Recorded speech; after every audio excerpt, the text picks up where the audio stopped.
All right, boys and girls, for 6-4, I chose number 3 and number 5 to look at.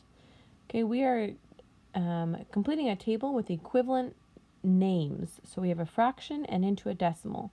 Remember, if we can say it, we can write it. That'll help us with our place value. So our first one here is 4/10. Okay, remember that in your place value, you have your whole number, okay, your tenth, and your hundredth, then your thousandth. Kind of goes backwards, right? So we've got 4/10, and that would be no whole number, so 0 and 4/10. Okay, then our next one is 0 and 5/10. Now, even though it says 50 there, there's nothing in the hundredths place value. So it could be 50 over 100, right?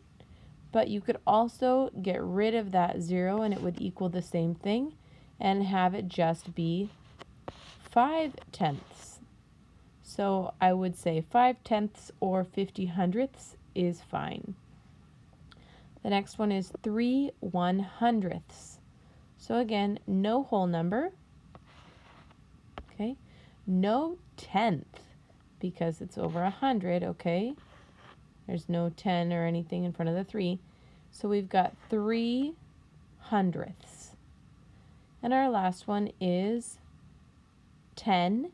Okay, I'm sorry, it's not 10. It's 0.10, but you could say it's 10/100ths, right? Because you've got the second place value there. But we also know, again, like I said, if it's 10/100ths, right, that last 0 doesn't have to be there. We could just call it, if we were to simplify it, just 1/10 or 1/10, because 0.1 is the same as 0.10. Okay, so now let's go ahead and look at, there we go. Let's look at number 5, okay? All right, so I chose this one because I like the way that it makes us think about our numbers and the factors and how we get to the product. So we have a 63-pound golden retriever that weighs 9 times as much as a 7-pound miniature dachshund. So it's really starting us off, though, with 63 pounds. So if I were to have that at the front, I'd have the 63-pound golden retriever equals 9 times as much as the other dog.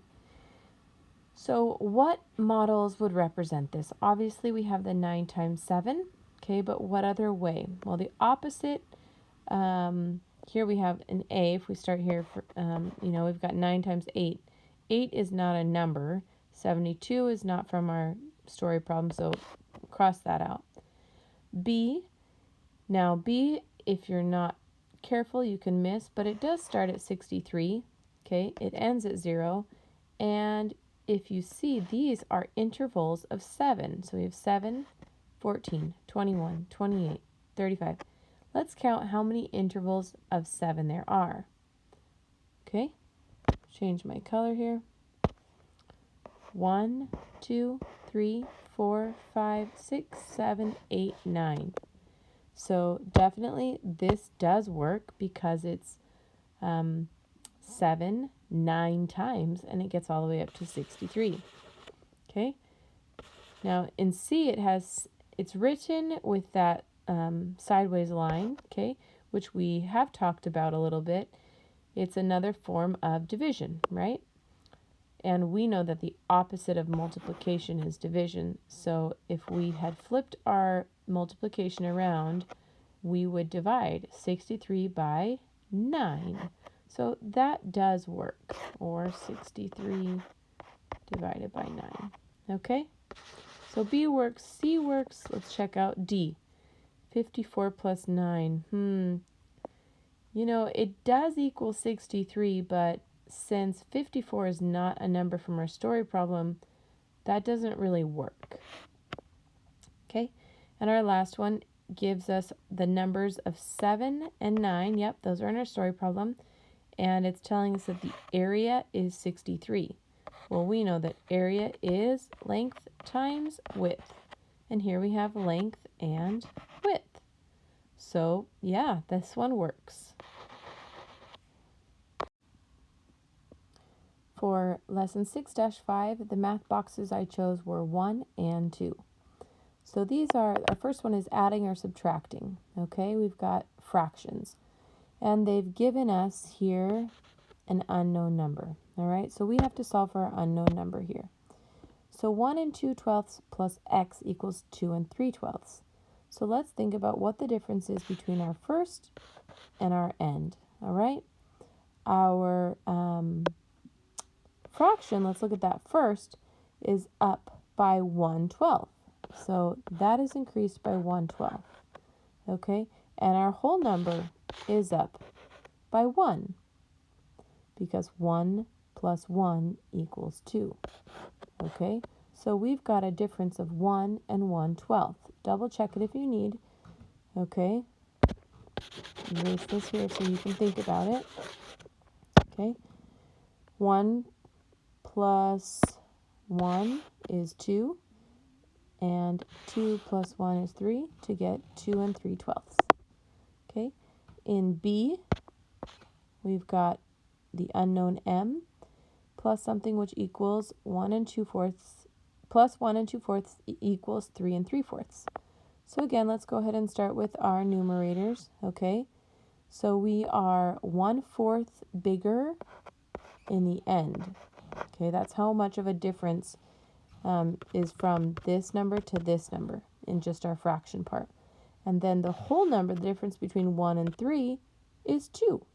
Right? If this is your number line, 1, 2, 3, then the difference is 2 jumps, right? 2. So our difference here is 2 and 1/4. On C, we're working with a subtraction now. So it's going to be a bigger number, and you're taking away 3 and 2/10 to get 6 and 5/10. So in this one, if you know that this is the bigger number and it's taking this away, we're going to flop that this time, and instead of finding the difference between the two like we were up here, we're actually going to add this to our answer. So if I've got 2/10 plus 5/10, that's really 7/10. And then I'm going to add my whole numbers of 3 and 6, which gives me 9. So I've got 9 and 7/10. And my very last one, we have another subtraction, okay? So we have 10 and 7/8. And my hope with all of these, you guys, is that you have worked through them and that I'm just going back through them to help you review. But we have 10, I'm also trying to not make this too long. We have 10 and 7/8, okay, and we're taking away t to get 4 and 2/8. So what from 7 take away what gives you 2? Well, in that we find our answer of t, which is 5. So we've got 5/8, because remember our denominator will not change, it's 8 and 8. Okay, and now we're going to look at our whole number. So what is the difference between 10 and 10 take away what equals 4? 10 take away 6. Okay, so you are thinking what that missing step is, right? So we've got 6 and 5/8 for this answer. Okay, all right, so let's take a look at number 2 really quickly using partial quotient. And with this one, we are going to write out our massive 7, which is really our division, our 3, and our 57 here. All right, so think of a friendly number that goes into 57. Friendly to you. What works for you? I'm going to put 33. I know 3 goes into 33 with a nice 11. That's an easy one for me to remember. Then I'm going to subtract. So I've now just found part of my quotient, which is 11. So 7 take away 3 gives me 4. And 5 take away 3 gives me 2. So now I have to think, how many times does 3 go into 24? How many times is it, guys? 8. Good job with 24. And that's a clean ending, no remainders. All right, so add it up over here, 11 plus 8, which gives you 19. So your answer is 19.